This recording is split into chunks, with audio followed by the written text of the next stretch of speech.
Hey everyone, this is Tim from YourSixStudios. Today in this video, I'm going to go ahead and show you how to change your email address associated with your Steam account. So let's go ahead and jump in the video right now.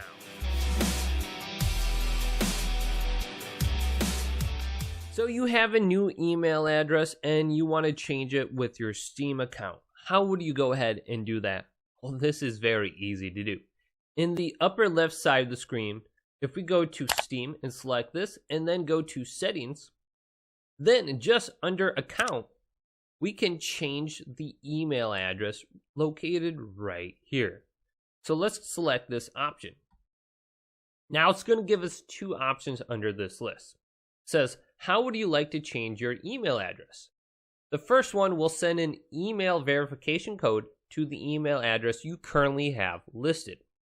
The second one is a little bit more complicated. It says, I no longer have access to this email address.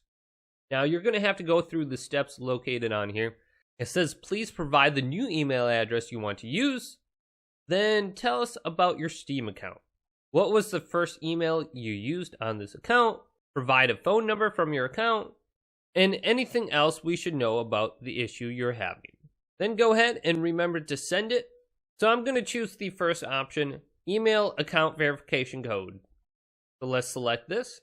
Now it just sent an email to that email address I have listed. Now it does say it could take up to 5 minutes, but for me it just took about 10 seconds for me to receive the email. So let's go over to my email address now and grab the code. So here's the email that was just sent to me. So here's the code. Let's go ahead and copy this. Control V, there's the code. Let's go to continue. So it's very easy to change your email address associated with your account. This video did indeed help you out. Go and leave it a big thumbs up and subscribe to my channel down below for more tech help videos coming up next on YourSixStudios.